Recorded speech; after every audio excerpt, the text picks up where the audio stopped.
Senhores, público presente, funcionário dessa casa, imprensa, bom dia. Senhor presidente,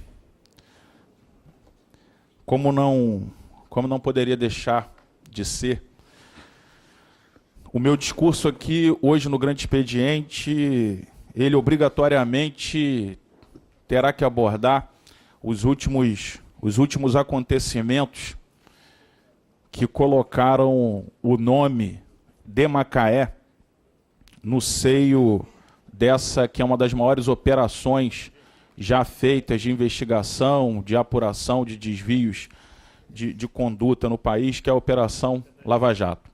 Na semana passada, quando a gente se encaminhava para os últimos minutos da sessão, eu recebi pela internet a tal lista da Odebrecht contendo o nome de mais de 200 políticos, numa lista que possivelmente, de acordo com as primeiras interpretações dos órgãos fiscalizatórios, uma lista de doação ou de propina, a investigação vai dizer, da Odebrecht. Na realidade, a primeira coisa que eu quero reforçar aqui é o como, não só o nosso mandato, mas como dos vereadores que aqui se encontravam e tiveram acesso durante aquela sessão de como se portaram de maneira tranquila, serena e querendo primeiro avaliar o contexto daquilo antes de dar qualquer tipo de declaração. Se quisesse se colocar de uma maneira atabalhoada, com o intuito de desferir golpes, poderia já ter sido feito naquela própria quarta-feira e não foi.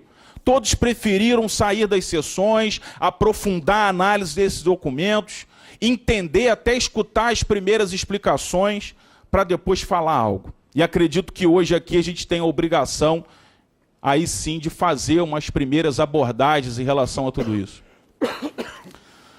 Senhor presidente, eu faço uma avaliação que nós, durante esse governo, a gente viveu aqui em Macaé um empobrecimento muito grande do debate político.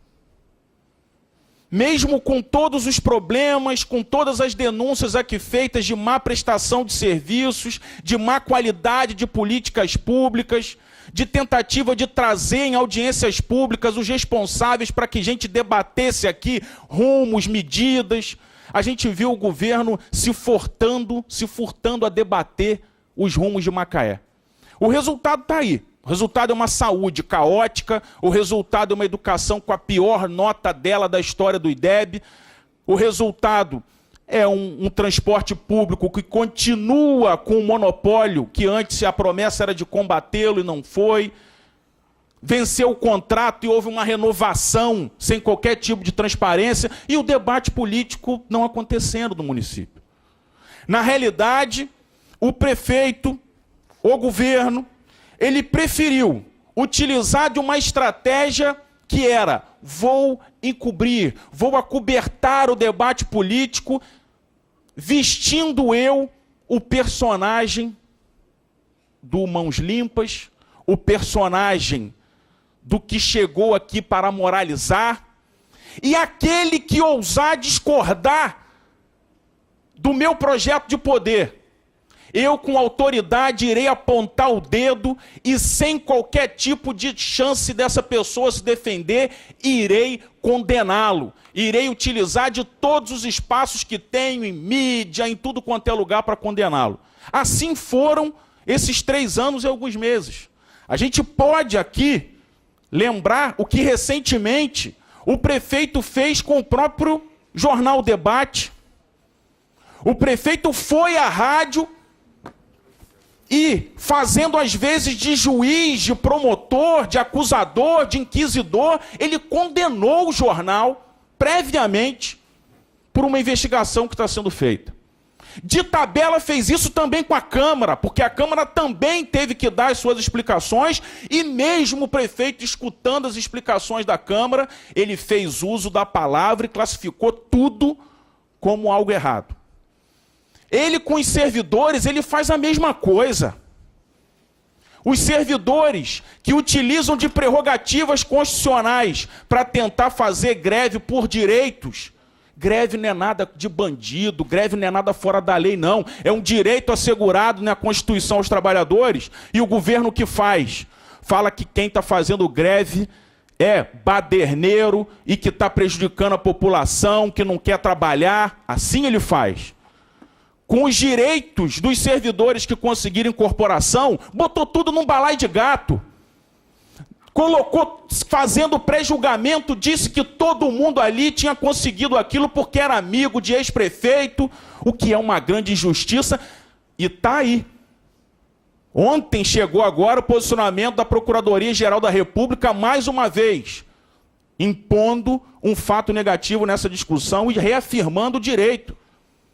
Então, senhor presidente, nós aqui hoje, nós não podemos fazer com que a raiva, com que a ira, que às vezes nos vem no meio da disputa política, faça com que a gente erre e cometa esses absurdos de pré-julgamentos como o prefeito fez com todo mundo ao longo desse tempo.